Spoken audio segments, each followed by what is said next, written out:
Le phénomène Guillaume Musso, 4,5 millions d'euros par an. Alors c'est un auteur, hein, c'est pas un joueur de foot, c'est pas un président du CAC 40, c'est juste un auteur, quelqu'un qui écrit des bouquins. Guillaume Musso, écrivain prolifique, tient la cadence d'un nouveau roman chaque année. En 2006, il passait la barre du million d'exemplaires vendus. 16 ans après son premier succès, Guillaume Musso fait partie des auteurs français les plus lus dans le monde avec plus de 35 millions de livres vendus. En 2019, en France, il était numéro 1 des ventes pour la 8e année consécutive. L'histoire d'un professeur d'économie devenu auteur à succès. Il était prof d'économie et là il gagne 4,5 millions d'euros. Alors je sais ce que vous allez dire, c'est scandaleux! Comment ça se fait qu'un mec qui écrit des bouquins gagne 4,5 millions d'euros? C'est la question à laquelle on va répondre dans cette vidéo. Alors tout d'abord, je suis l'auteur de plusieurs bouquins, dont Agir. Dans ce bouquin d'ailleurs, je parle des droits d'auteur et je parle des revenus passifs. Et j'explique que les revenus passifs, finalement, c'est ce qu'il faut viser. C'est-à-dire qu'effectivement, un revenu actif, c'est un revenu tiré de ton travail. Tu échanges ton temps contre de l'argent. Tu es payé 10 euros de l'heure, 20 euros de l'heure, 100 euros de l'heure, 500 euros de l'heure, 1000 euros de l'heure. Tu restes payé à ton temps. Est-ce que vous voyez ce que je veux dire? C'est-à-dire que même si tu gagnes énormément d'argent, et moi, c'est vrai qu'on me propose aujourd'hui des conférences payées très cher, mais même pour ces conférences, je suis payé pour mon temps. J'échange mon temps contre de l'argent. Et donc, on peut dire, ok, mais est-ce que c'est débile de le faire? Pourquoi, par exemple, Gary Vaynerchuk, il a une boîte qui vaut aujourd'hui plus de 200 millions de dollars. Et le gars, il était venu à Dubaï, il a donné une conférence. Alors, ces conférences, généralement, il est payé 200 000 dollars, 300 000 dollars pour parler pendant 1h30. Hein. C'est très bien payé à l'heure. Mais on peut dire que quelqu'un qui a un empire qui vaut plus de 200 millions de dollars, il n'a pas besoin de gagner 200 000 dollars ou 300 000 dollars en 1 heure. Alors pourquoi il vient à Dubaï ou pourquoi il fait le tour du monde et pourquoi il s'expose? Parce que ça augmente son branding, c'est-à-dire qu'effectivement le fait de donner des conférences, non seulement ça lui permet d'avoir une plus grande visibilité, d'être encore plus connu, d'avoir beaucoup plus d'impact pour sa propre boîte. Et donc ici, ce n'est pas une question de je donne une conférence parce que je suis payé tant, si je donne une conférence, mais cette conférence, elle va également contribuer à cette logique de revenu passif. Maintenant, si tu es salarié dans une boîte et que tu travailles, bien sûr qu'il y a toujours cette logique de revenu passif. Je m'explique. Il y a beaucoup de gens qui disent « Ouais, franchement, ça ne sert à rien de bosser parce que de toutes les manières, c'est le patron qui va tout prendre. » Ça, c'est un raisonnement. Mais le deuxième raisonnement, c'est de dire « Ok, le patron, il a pris le risque, il a créé la boîte. » Ça peut être un enfoiré. Moi, j'ai bossé dans des boîtes où tu avais des enfoirés. Peut-être que moi-même, pour certains de ma team, je suis un enfoiré, mais ce n'est pas grave. Ce que j'ai envie de dire, c'est qu'il a pris le risque, le mec. C'est-à-dire, tu peux lui dire ce que tu veux. Et moi, je me souviens, dans une boîte, j'avais développé plein de choses, mais c'est eux qui avaient mis leur bille, c'est eux qui avaient investi leur argent, c'est eux. Je peux être le plus intelligent, le plus fort, tout ce que vous voulez. Ce n'est pas moi qui ai pris le risque avec mon propre fric. C'est vraiment terre à terre ce que je vous raconte. Donc, quand tu es salarié, tu vas me dire « Ouais, mais t'as mis franchement tout travailler pour… » Mais justement, ce n'est pas l'état d'esprit qu'il faut avoir. L'état d'esprit qu'il faut avoir, c'est « Ok, comment je peux aider mon patron un max? Comment je peux lui apporter un max de valeur ?» Alors, j'ai vu sur LinkedIn, par exemple, des personnes qui m'ont dit « Ah ouais, mais Tammy, t'exagères parce que franchement, il y a très peu de patrons qui sont vraiment reconnaissants. » Mais en fait, c'est ça le truc, c'est que vous attendez une reconnaissance. Alors que, en fait, en apportant un max de valeur à votre patron, premièrement, s'il n'est pas con, il va soit vous augmenter, soit vous donner un poste que vous méritez. Mais s'il ne le fait pas, qu'est-ce qui s'est passé pour vous? Votre valeur a augmenté sur le marché. Vous êtes devenu meilleur, vous êtes devenu une bête. Et donc, si par exemple, du jour au lendemain, vous voulez soit créer votre boîte, soit aller ailleurs, c'est possible.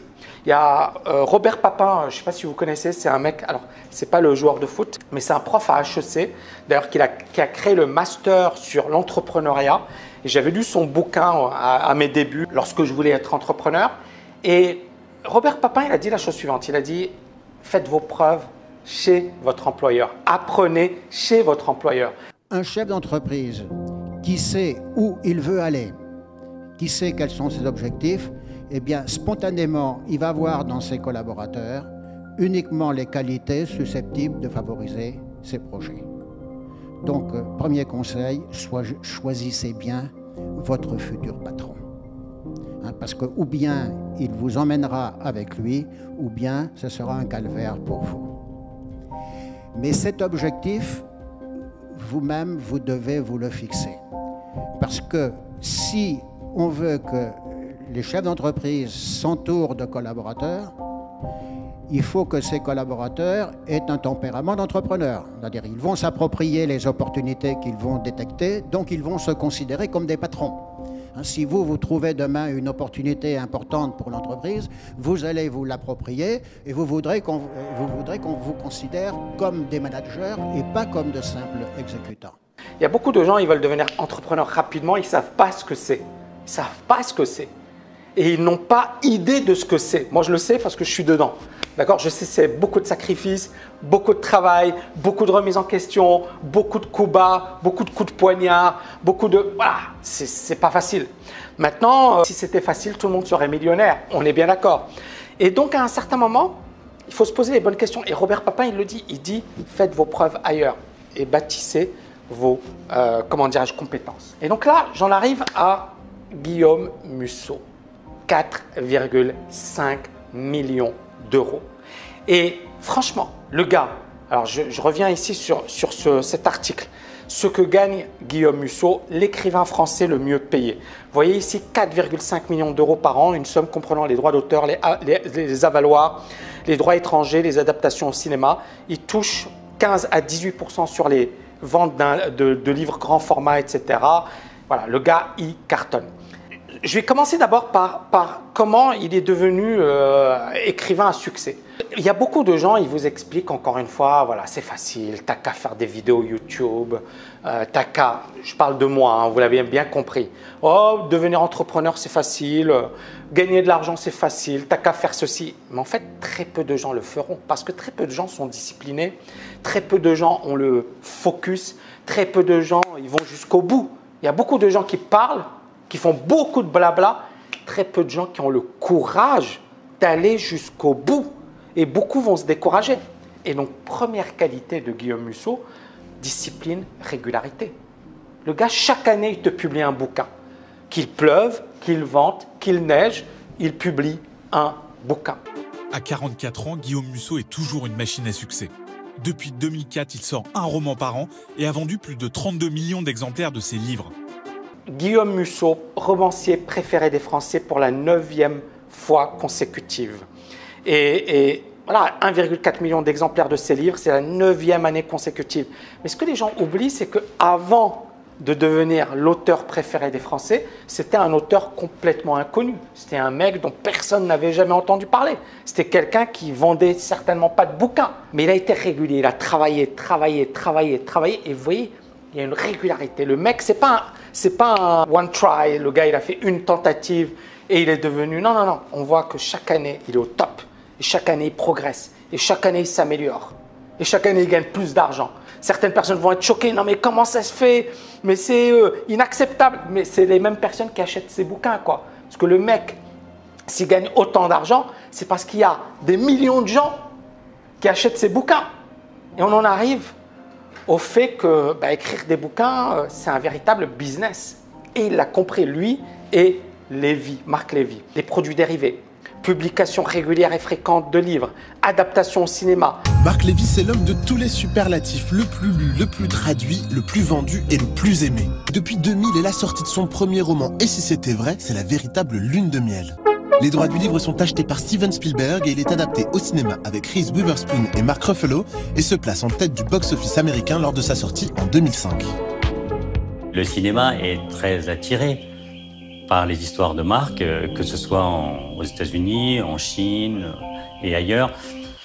Véritable business du livre. Et là, il y a un article qui est super sympa de Challenge. Marc Lévy et Guillaume Musso, deux auteurs en mode start-up. Start-up, ça veut dire que c'est un business, quoi. Ils ont envisagé leur business d'écriture comme un business. Et alors, bien sûr, surtout en France ou pays francophones, les gens vont crier au scandale. Punaise, les gars, c'est honteux, ils gagnent beaucoup d'argent. Mais faites la même chose. Inspirez-vous de ce qu'ils ont fait. Qu'est-ce qu'ils ont fait, ces mecs? Donc, ils ont compris qu'effectivement, il y a un besoin, il y a une attente. Et les gens, ils ont besoin d'évasion, ils ont besoin d'autre chose. Et eux, ils répondent à la demande de leur audience. Point à la ligne.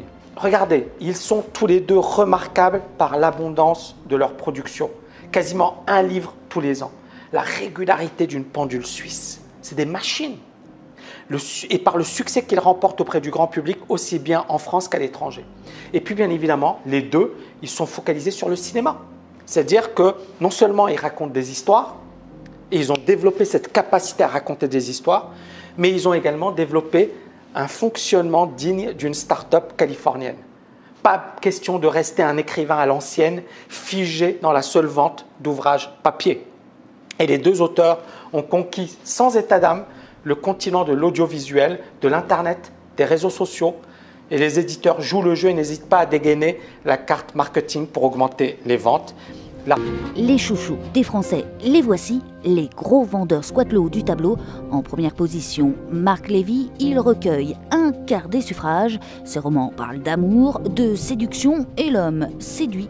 Les femmes ont voté en masse pour lui. Pour compléter ce duo, Guillaume Musso, encore un poids lourd de l'édition, encore un homme. Aujourd'hui, l'auteur est sur le devant de la scène. Alors s'il est un bon vendeur, ça c'est formidable. Formidable et vital pour les ventes. Et moi je trouve vraiment ce phénomène, Guillaume Musso et Marc Lévy, extrêmement intéressant parce que finalement, voilà, c'est deux auteurs et les deux auteurs, ils sont tout le temps au top, comme par hasard. Et en fait, on voit bien qu'il n'y a pas de hasard. Les gars, ils ont compris. Ils ont compris ce qu'il fallait faire. Ils ont compris les process. Ils sont devenus des bêtes de productivité, des bêtes à production. Et bien évidemment, ce n'est pas que l'argent. On est d'accord. Parce que quand tu gagnes 4,5 millions d'euros par an, c'est bon, tu es libre financièrement. C'est à un certain moment ce goût du challenge. Est-ce que je vais être capable d'être l'auteur préféré des Français 10 années d'affilée? Est-ce que je vais pouvoir vendre 100 millions de livres, 200 millions de livres? Est-ce que je vais pouvoir avoir un impact? Et c'est ce goût du challenge, le fait de vouloir se surpasser en permanence qui permet de comprendre qu'en fait, ils ont vraiment l'état d'esprit de sportifs de haut niveau, de compétiteurs, et c'est ce qui explique leur succès. Ce ne sont pas des auteurs genre « ouais, voilà, je me la raconte » ou « j'écris des bouquins pour écrire ». Non, c'est scientifique, c'est rationnel. J'écris des bouquins pour les vendre. Et pour les vendre, il faut répondre à une demande. Que veulent les gens? Comment répondre à leurs besoins? Qu'est-ce qui fait que les gens vont acheter ou pas? Et Guillaume Musso, il a une martingale, c'est-à-dire 9 années d'affilée. Ce n'est pas une année, deux, non, c'est 9 années d'affilée. Donc c'est un phénomène pour moi. C'est un phénomène parce qu'il a compris ce qu'il fallait faire et il le fait année après année, après année, après année. Donc le gars, ça doit être une machine dans sa tête. D'ailleurs, Guillaume, si tu regardes cette vidéo et que tu veux faire une interview avec grand plaisir, moi je pense que ce serait hyper intéressant pour mon audience, notamment la partie mindset. Qu'est-ce qui t'a poussé à finalement publier autant et à être aussi régulier, etc. Parce que je trouve que c'est fascinant.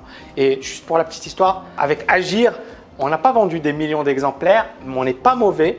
Et je parlais des droits d'auteur et des revenus passifs. Mes bouquins sont des bouquins assez techniques. Par exemple, L'Art du Trading, c'est un bouquin qui fait 670 pages. C'est un énorme pavé. L'Art du Trading, bon, je pense que vous le connaissez. Ça m'a pris une année de ma vie, quoi, une année de travail.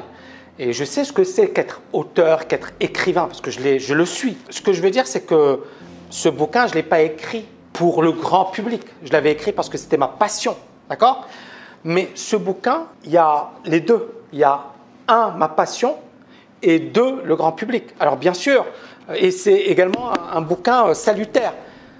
Je vous rassure, ça ne m'a pas rapporté 4 millions d'euros, mais ça m'a rapporté plusieurs salaires de prof. Voilà. Chaque année, ça me ramène un et plus de salaires de prof, ce qui est énorme. Et d'ailleurs, Guillaume Musso, il était également prof d'économie. Et c'est intéressant parce qu'on voit effectivement le shift. Et je reviens sur le premier point que j'avais développé. Guillaume Musso était prof. Et en parallèle, il écrivait, d'ailleurs moi, L'Art du Trading, je l'ai écrit en parallèle de mes activités d'enseignement. Et c'est intéressant parce que finalement, il a utilisé son job de prof pour l'écriture et puis pour devenir le big boss dans son domaine. Donc bravo. Et je pense qu'effectivement, ça doit vous inspirer, ça doit surtout vous prouver que Il faut arrêter avec le bullshit de « ouais, c'est facile, il suffit d'écrire des bouquins pour gagner 4,5 millions, il n'y en a pas des masses qui gagnent comme lui. Il suffit de faire des vidéos sur YouTube, il suffit de faire des formations, il suffit… » Et en fait, on se rend compte que pour avoir un public, pour avoir une audience, pour avoir des clients, ce n'est pas quelque chose qui se fait en claquant des doigts, ça demande du temps, ça demande des efforts et ça demande de répondre à un besoin. Ça suppose de répondre à un besoin. Guillaume Musso a tout compris et c'est pour ça qu'il a un succès aussi phénoménal. Voilà les amis, j'espère que vous avez kiffé cette vidéo. N'oubliez pas de la liker, de la partager et je vous dis à bientôt. Ciao, ciao, ciao.